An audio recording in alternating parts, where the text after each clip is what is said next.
Fibre net కేసులో ACB కోర్టులో charge sheet దాఖలు చేసిన సిఐడి. బాపట్ల జిల్లాలో టీడీపీ వైసీపీ మధ్య గొడవ. కాకినాడ జిల్లాలో నకిలీ కరెన్సీ ముఠా గుట్టురట్టు.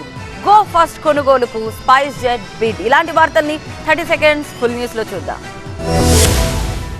ఏపీ ఫైబర్ నెట్ స్కామ్ కేసులో ఏసీబీ కోర్టులో ఛార్జ్షీట్ దాఖలు చేసింది సిఐడి. ఈ ఛార్జ్షీట్ లో A1 గా చంద్రబాబు, A2 గా వేమూరి హరికృష్ణ, A3 గా కోగంటి సాంబశివరావులను చేర్చింది. టీడీపీ ప్రభుత్వ హయాంలో ఫైబర్ నెట్ ప్రాజెక్టులో అక్రమాలు జరిగాయని గతేడాది సిఐడి కేసు నమోదు చేసింది. మొత్తం 2000 కోట్లతో ఏపీలో ఫైబర్ నెట్ ప్రాజెక్ట్ చేపట్టారు. మొదటి దశలో 333 కోట్ల విలువైన పనుల్లో అక్రమాలను సిఐడి ప్రత్యేక దర్యాప్తు బృందం సిట్ బయటపెట్టింది. నిబంధనలకు విరుద్ధంగా చంద్రబాబు, లోకేష్ కు సన్నిహితుడైన వేమూరి హరికృష్ణ బృందం టెరాసాఫ్ట్ కంపెనీకి టెండర్లు కట్టబెట్టారని తేల్చింది. ఈ మేరకు సిఐడి ఏసీబీ కోర్టులో ఛార్జ్షీట్ దాఖలు చేసింది.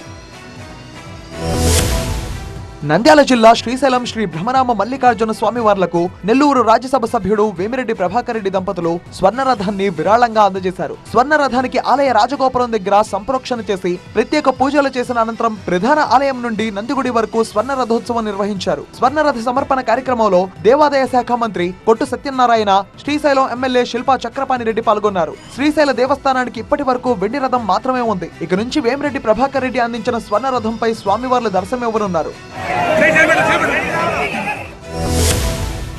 బాపట్ల జిల్లా నిజాంపట్నంలో ఉద్రిక్త పరిస్థితి నెలకొంది. టీడీపీ వైసీపీ కార్యకర్తల మధ్య వాగ్వాదం ఉద్రిక్తతకు దారితీసింది. టీడీపీ శ్రేణులు నిజాంపట్నంలో ప్రచారం చేస్తుండగా వైసీపీ శ్రేణులు అడ్డుకున్నారు.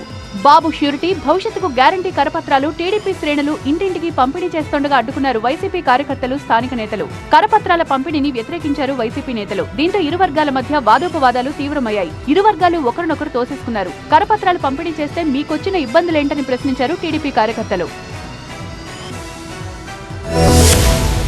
కాకినాడ జిల్లా అన్నవరంలో నకిలీ కరెన్సీ ముఠా గుట్టు రట్టయింది. రియల్ ఎస్టేట్ లావాదేవీలో నకిలీ కరెన్సీతో మోసం చేస్తున్న ముఠాను చాకచక్యంగా పట్టుకున్నారు పోలీసులు. నకిలీ కరెన్సీతో అమాయకులు మోసం చేస్తున్న 4 నిందితులను ఎస్వీఎస్ఎస్ డిగ్రీ కాలేజీ సమీపంలో అన్నవరం పోలీసులు అరెస్ట్ చేశారు. బిక్కవోలు మండలం పందలపాక గ్రామానికి చెందిన ఓ వ్యక్తికి 20 లక్షలు టోకరా వేసేందుకు ప్రయత్నించినట్లు పోలీసుల విచారణలో వెల్లడైంది. నిందితులు 4 పిఠాపురం పరిసర ప్రాంతాలకు చెందినవారుగా గుర్తించారు.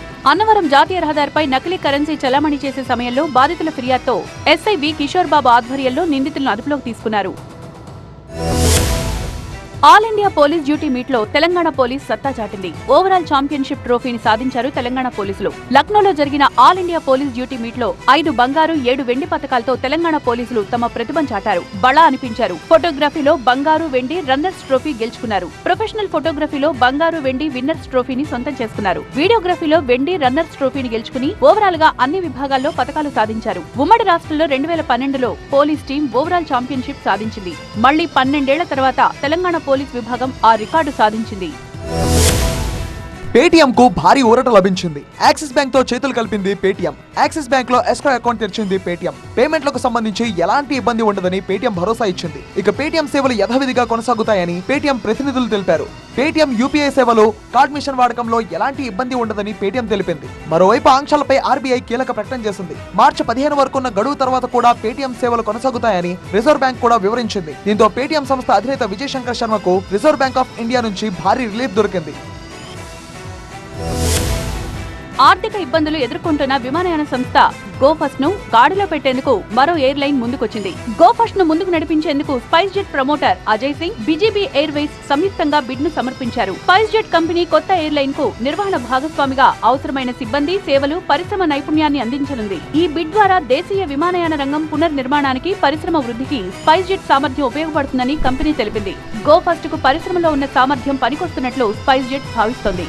దీంతో 2 సంస్థలు కలిస్తే ప్రయోజనాలు మరింతుంటాయని అజయ్ సింగ్ చెప్పారు.